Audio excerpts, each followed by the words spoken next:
마지막이 다윗입니다. 다윗은 눈부신 사람입니다. 다행인지 불행인지 최근 들어서 이 학문의 세계에서는 오래되었지만 다윗에 대한 온갖 견해들이 등장하고요. 굉장히 비판적인 견해들도 사방에 존재하고 있습니다. 이 인간 모사꾼이라고 온통 정치적인 야욕에 가득 차서 하나하나가 계산된 행동이었다고.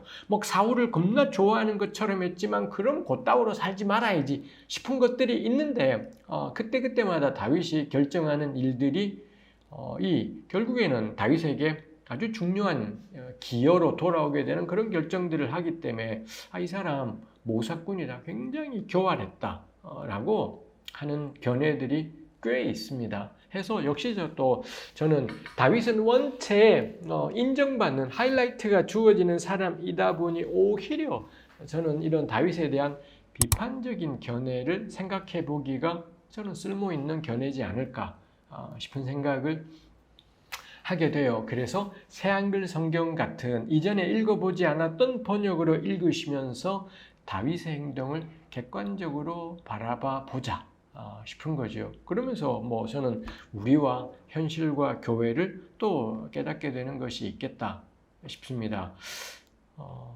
다윗의 전성기는 저는 아둘람 동굴 시절이다 싶어요. 이 유일한 권력이던 사울에게 집중적인 탄압을 받으면서 다윗이 도망 다녔고, 그러면서 이 사람이 아둘람 동굴, 유대 광야에 있는 아둘람 굴 쪽으로 가게, 아둘람 굴만 있던 게 아니라 여기저기를 다 도망 다녔지만 아둘람 굴로 대표되는 이 도망자 시절에 다윗에게 공동체가 생겼습니다.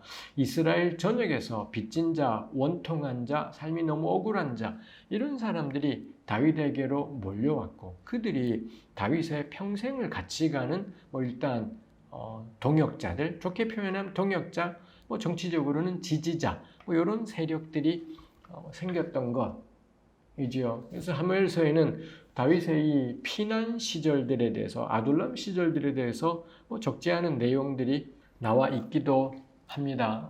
저는 그래도 다윗에게 좋았던 시절이 있다면 요 시절이었겠다 싶어요. 이것도 역시 정치적인 행동이구나 라고 분석할 수 있는 여지들은 다 있다 싶어요.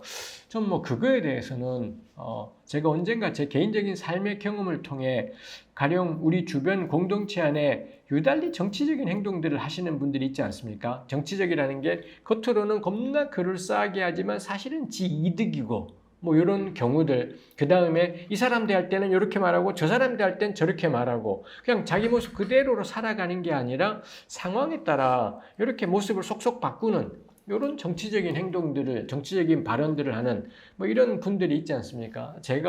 전 그런 걸 잘 못해요. 못하다 보니 그런 분들을 겁나 싫어했었는데 제 개인적인 경험을 통해 괜찮겠구나 싶은 생각이 들었습니다. 저는 잘 못하지만 자기의 이익하고 대의 명분을 일치시키는 겁니다.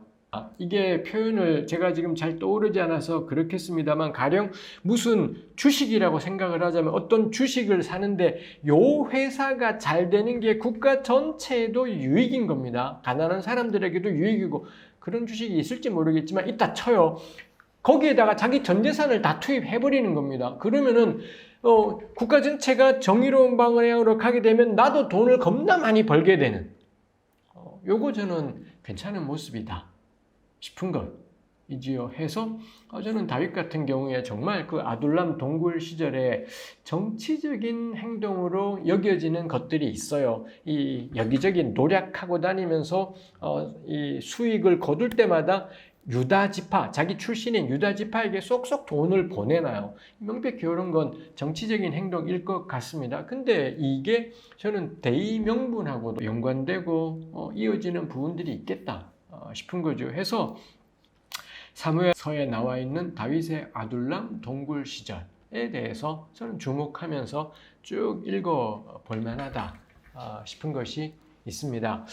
다윗에게서 뺄 수 없는 하나가 그가 왕이 되고 난 다음이라고 할 수 있지요. 아까 말씀드린 것처럼 사무엘하 7장에 하나님 등장, 내가 너의 나라를 영원하게 하겠다 이렇게 말씀을 해요. 그럴 때 사무엘하 7장에 보시면 다윗이 곧바로 말씀드린 게, 하나님께 말씀한 게, 내가 뭔데 하나님 여기까지, 우리 집이 뭐라고 이렇게까지. 이게 다윗의 표현입니다. 전 요거 너무 중요한 표현이겠다 싶어요. 이 하나님의 영원한 약속, 다윗 언약이라는 걸 하나님께로 듣게 되었을 때 다윗이 그걸 당연한 걸로 여기는 것이 아니라 내가 뭔데, 우리 집이 뭔데, 뭐 이런 표현들이 있더라라는 거고요. 그게 사무엘하 7장이고, 그리고 사무엘하 8장에 보면 8장 14절인가 15절에 다윗이 온 이스라엘을 다스리되 정의와 공의로 통치하였다. 뭐 이런 표현이 사무엘하 8장에 있습니다.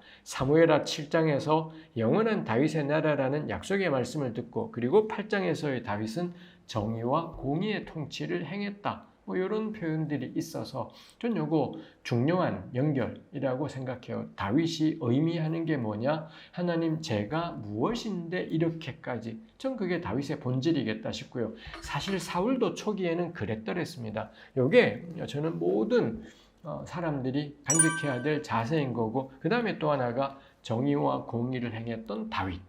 이렇게 이어지죠. 전 이게 다윗 왕가의 핵심이라는 거죠. 핏줄이 아니라, 혈통이 아니라 주님 내가 무엇이관데 라는 겸손한 고백, 그 다음에 정의와 공의를 행하는 권력. 이게 저는 다윗의 본질 이겠다 싶지요. 말씀드린 것처럼 바세바 사건이 등장하면서부터 다윗 집안은 쑥대밭이 되어버리는 것이 있습니다. 사무엘서는 다윗 가문의 몰락을, 다윗 가문의 이 끔찍한 것을 겁나 담담하게 기술해 가고 있습니다.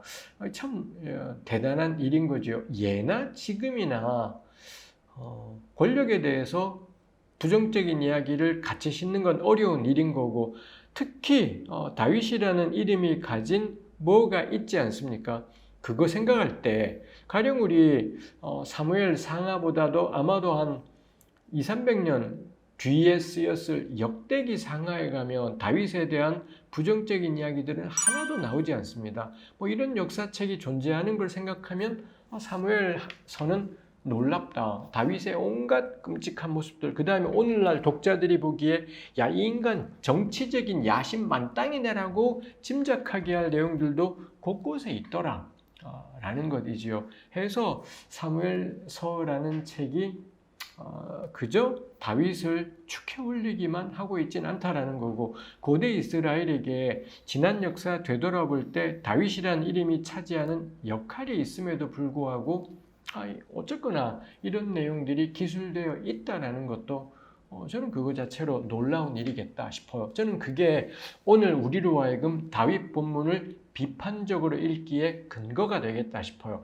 사무엘서 스스로도 다윗에 대한 비판적인 내용들을 간직하고 있다면 오늘 우리도 뭐 마찬가지인 거죠. 중요한 건 다윗을 축혀 올리는 것이 아니라 얇게서 어떤 하나님이시냐, 그가 그의 백성들에게 어떻게 행하시느냐, 이게 관건이지 않습니까? 우리 신앙은 다윗의 영광에 매달려 있는 것이 아니라 하나님께서 다윗에게 어떻게가 되지 않겠습니까? 이게 잘 다루어지게 될 때 저는 이게 중요한 게, 예수님이 다윗의 자손이라는 게 무슨 의미냐인 겁니다. 우리 복음서에 보시면 예수님은 판판히 당신을 다윗의 자손이라고 추앙하는 사람들을 거부해요.